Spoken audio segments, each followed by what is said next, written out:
No one saw it coming.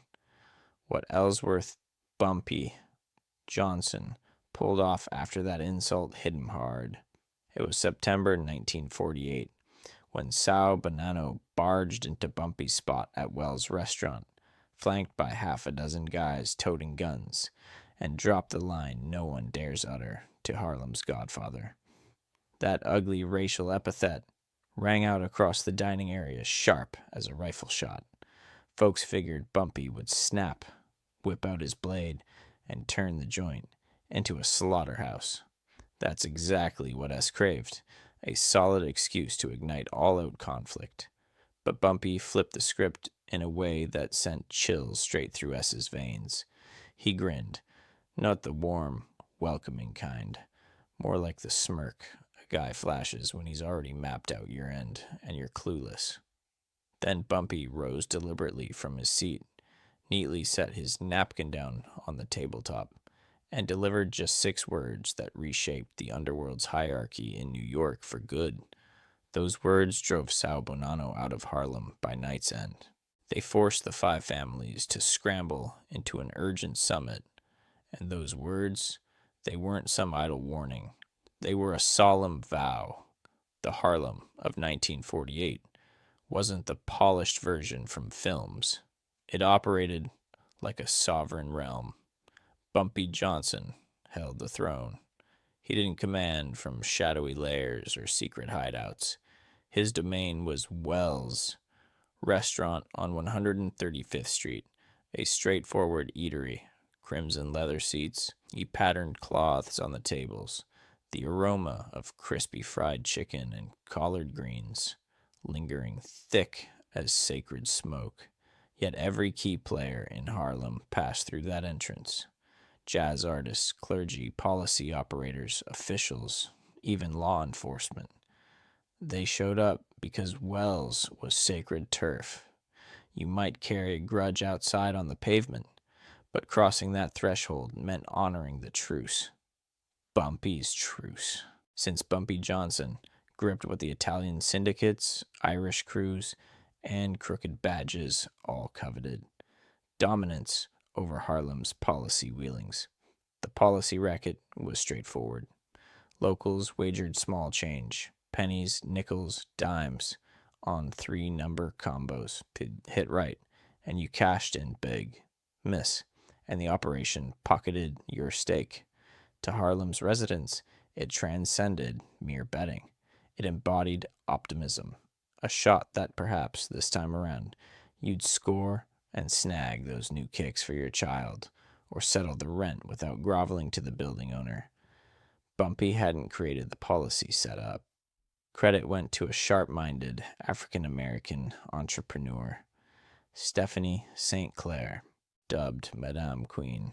She oversaw Harlem's policy scene through the 1920s and into the early 1930s, until Dutch Schultz and the Italian outfit pushed to seize control.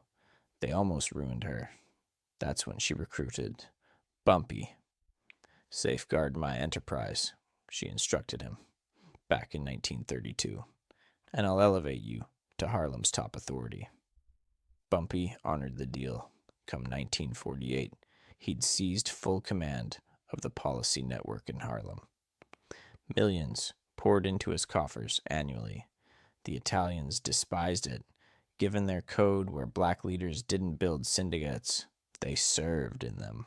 Frank Costello pushed for talks. Bumpy shot it down. Vito Genovese issued warnings. Bumpy brushed them off. Joe Bonnano. He dispatched his nephew, S. the Butcher Bonnano, to squash the Harlem issue for keeps. And that led straight to September 19th, 1948, the evening that flipped the script. 8:47 p.m. Wells' restaurant buzzed with activity. Around 40 patrons, possibly a few extra. The jukebox spun Dizzy Gillespie's Manteca. Tobacco haze drifted upward like spectral wisps. Bumpy Johnson claimed his regular nook booth, positioned to scan both entrances and the back. His wife, Mayme, occupied the seat opposite. She exuded grace and composure. the sort of presence that could hush a crowd with mere entry. Bumpy savored a ribeye, cooked medium rare, sliced with the same exactness he brought to all his moves. Calculated, restrained, zero excess. That's when the entrance swung wide. Bonnano strode in, leading the pack, towering at 6'2", a solid 230 pounds of brawn, encased in a custom-fitted suit. They nicknamed him the Butcher for the mess he made of a Brooklyn punk who dared dip into a Bonnano poker hall. Suffice it to say, authorities pieced him out across 4 boroughs. Trailing S were his entourage, 6 hardened types, all armed to the teeth. The outlines showed plain under their coats. No effort to conceal. That was the message. The room clocked it instantly. Chit-chat halted in mid-breath. Utensils dangled suspended en route to lips. Even the music felt subdued, as if sensing the storm brewing. S marched directly to Bumpy's spot. No request for clearance. No pause for an invite. He just loomed there, glaring down at Bumpy like dirt caked on his soul. Quote 3, Sess announced, voice carrying for all to catch. Quote 4, Bumpy stayed focused on his plate, methodically sawing his steak, each cut deliberate. The blade whispered faintly against the china. Quote 5, Bumpy replied softly, grinned. Not the neighborly sort. The type a thug aims your way right before snatching your cash. Quote 6, Bumpy kept his gaze lowered, but Mayme. She fixed her gaze on S, her eyes radiating a chilling disdain that could chill veins to ice. S pressed on. Quote 7, the whole place seemed to hold its collective breath. No one stirred. No one uttered a sound. Bumpy laid his knife aside, grabbed his napkin, and lightly patted his lips. Then, for the first time, he lifted his eyes to meet S's. They were steady, unnaturally steady. That's a kind proposal, Bumpy replied smoothly, but I'll pass. S's grin faded fast. Pressed quote on 10, quote 11. That's when S let it slip. The epithet, the insult, the forbidden term you never hurl at a black man in his own spot, with his spouse watching, his community right there. The fork slipped from her grasp, clattering sharply against her dish. The noise reverberated like a rifle shot. Silence engulfed the restaurant, absolute and heavy. Not a thoughtful hush, but the sort where folks wonder if dawn will break for them. Bumpy's face remained impassive, no twitch, no rage, but every soul in that room who knew his history, who grasped Bumpy Johnson's potential, sensed their veins turning to frost, for Bumpy Johnson, poised motionless, posed a greater threat than most in full frenzy. His right hand eased forward, dipping into his vest, as his half-dozen guards stiffened, fingers inching to their pieces. But Bumpy drew no firearm. Instead, he retrieved his blade, that trusty straight edge he'd toted since age 16, the tool that had etched his legend into the hides of fools who dared belittle him. He set it down beside his steak knife with deliberate care. Bumpy murmured. His tone was so even, it sent shivers. S forced a chuckle. Quote 14. Quote 15, Bumpy countered. Quote 16. He rose gradually, folding his napkin with the exact care he'd sliced his meat, then set it neatly on the table. The guards' hands darted to their guns. Bumpy spared them no look, he said, nodding toward the 40 diners. S scanned the space. Doubt flickered in his stare for the first time. Bumpy advanced a pace. The guards half drew their irons, yet Bumpy kept coming. Quote 20. S gulped, eyes darting anew. The stares meeting his held no fear. They anticipated, poised for Bumpy's cue. Now, Bumpy added, his whisper barely audible, you've got options. Start by saying sorry to my wife for that slur in front of her. then stroll out and inform your Uncle Joe that Harlem's off the market. He grasped the razor, flicking it open leisurely. The edge gleamed under the lights. Or discover why they dubbed this Bumpy's realm. Sal Bonnano had dispatched 17 rivals over his years.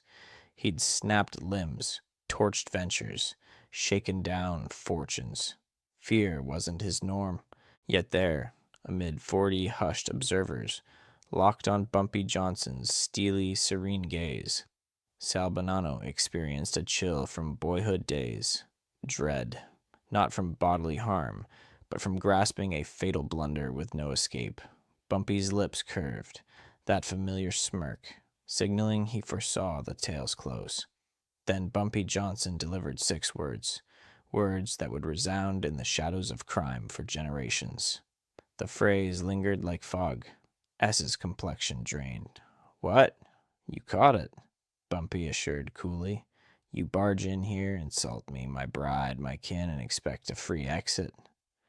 The guards leveled their barrels now, all 6 trained on Bumpy. He didn't so much as flutter.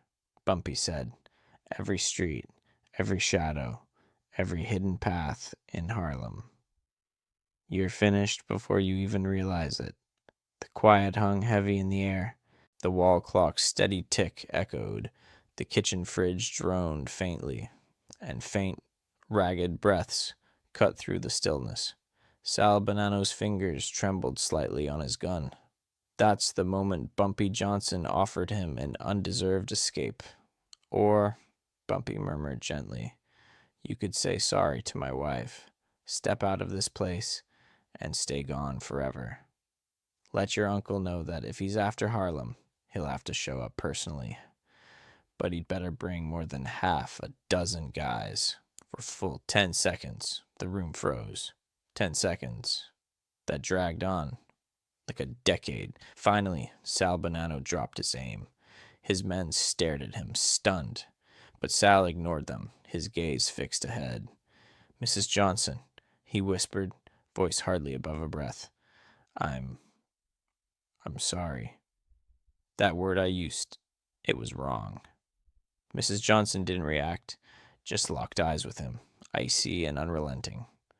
Sal retreated step by step.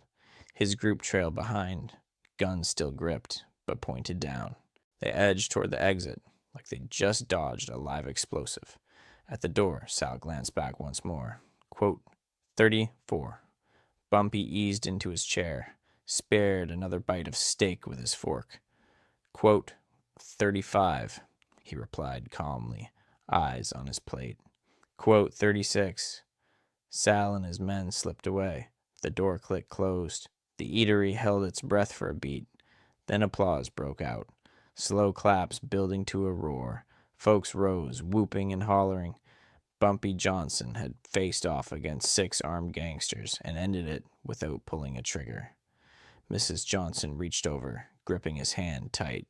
She whispered. Bumpy shot back. Sal Bonnano vanished from Harlem that very evening. He never returned. 3 days on, the 5 families called an urgent summit in Manhattan. Joe Bonnano thirsted for payback. He craved control of Harlem. He hungered for Bumpy Johnson's end. But Frank Costello, the true kingpin of New York's shadows, dropped a truth that shifted the tide. Bumpy Johnson holds Harlem because the people there choose him. If we muscle in with violence, we ignite a fight we can't conquer, not from failing to take him out, but from facing down 40,000 souls, ready to stand by him to the death. Hands off Harlem. And that's exactly what happened. Starting that night, the Italian syndicates stopped pushing for Harlem's policy rackets. They cut agreements. They bargained. They paid their due respect. All because Bumpy Johnson reminded them of a lesson they'd let fade. True power goes beyond firepower and cash.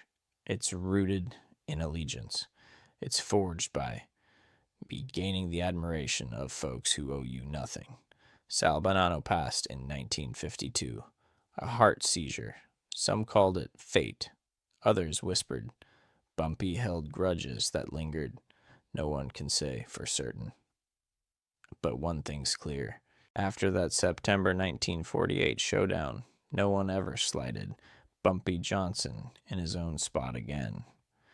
And that blade he laid on the table, it stayed untouched, because the deadliest tool in a leader's arsenal isn't forged from metal. It's the fierce devotion of his community. If this tale of honor, influence, and holding firm hits home, smash that like button and subscribe.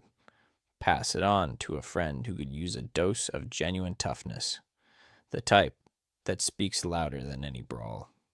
Tell us in the comments, ever witnessed someone own a space just by being there? And ring the bell for more hidden gems on the icons who shaped Harlem through grit, toil, and iron will.